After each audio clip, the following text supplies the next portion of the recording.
l'accès à la formation est facile, sur le Can-Am, l'accès est encore plus facile. D'accord? Une passerelle de 7 heures. Sur cette passerelle, on va faire une organisation de 4 heures en théorie et ensuite on fera le reste en pratique. D'accord? La formation en elle-même, elle se passe toujours en 2 temps. Il y a un temps théorique dans lequel on aborde tous les aspects sur lesquels on peut avoir des craintes, des appréhensions.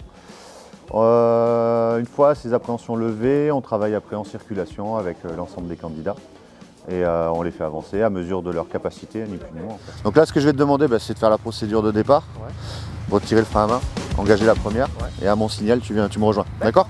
Regarde là-bas, regarde là-bas. T'as vu, c'est une voiture. On a une capacité d'accélération très franche sur les Can-Am.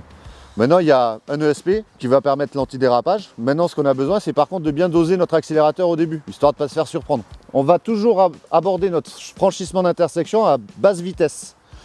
Tourner avec une allure maîtrisée et seulement quand on sera bien droit, bien dans l'axe, on pourra ouvrir et aller chercher notre allure. Engage déjà le regard là-bas.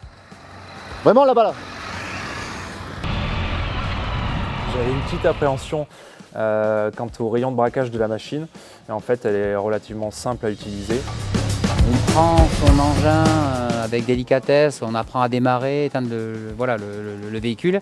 Et ensuite, on commence à manipuler sur route ou sur circuit l'engin. Et si vraiment il y a des lacunes, le formateur est là quand même pour revenir sur les lacunes. Alors, cette formation est totalement indispensable parce qu'on n'a pas le bagage technique tant qu'on n'a pas essayé un Spider. C'est ni une voiture, ni une moto, ni un quad.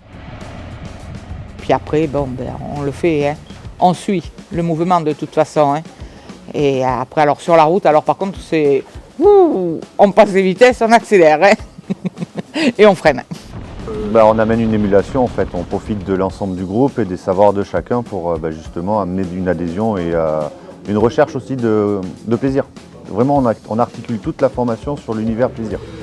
Et on n'attend rien d'eux et on leur explique bien qu'il n'y a aucun objectif à la fin de la formation, si ce n'est ne pas se mettre en situation à risque.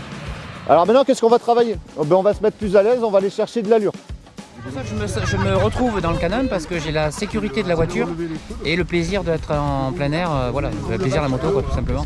On est vraiment stable, c'est vraiment agréable. Et puis dès qu'on commence à aller chercher un petit peu d'angle, on sent que ça tient la route et que ça accélère fort, quoi.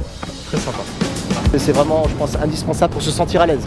Enfin, au bout de 7 heures, là on arrive, on peut reprendre un véhicule sans appréhension. On est à l'aise. Je ne dis pas qu'on sait piloter, mais on est à l'aise avec le véhicule. Ils viendront toujours rouler dans une zone dont ils maîtrisent l'environnement pour gagner en confiance après la formation en fait. Ils n'iront pas se mettre dans une situation qu'ils ne maîtriseront pas en fait. C'est l'intérêt aussi de la formation. C'est que nous on va chercher un peu les limites de leur capacité pour que quand nous on sorte en circulation, ils aient déjà identifié leurs difficultés en fait. Et qu'ils ne soient pas justement dans une difficulté au moment du roulage quoi, tout simplement. Au niveau sensation accélération, ça envoie, c'est bien, c'est agréable. Au niveau sécurité et au niveau freinage, c'est un peu comme une Porsche. Une Porsche accélère fort, d'accord, mais ça freine fort. Et un Spider, ça freine fort. Ça m'a un peu surpris. On est vraiment, quand on est sur un freinage d'urgence, il faut se tenir. C'est vraiment violent. Violent, ça freine. Franchement, moi je le conseille à tout le monde. Toutes les femmes qui veulent en faire, qu'elles s'y mettent. Franchement, c'est vraiment... Il y a l'appréhension, c'est vrai au départ, mais après, c'est la liberté. Ça amène les sensations et le plaisir de la moto sans amener les côtés risqués en fait. On n'a pas d'équilibre à gérer. Le souci de la perte d'adhérence est beaucoup moins présent sur le Can-Am, donc c'est que du bonheur, c'est que du bénéfice. Et ça permet à des personnes qui, finalement, l'appréhension de la chute est trop présente, ça leur permet quand même d'y goûter. Donc ça permet d'avoir une substitution au problème de la moto, tout simplement. Donc non, c'est une bonne chose.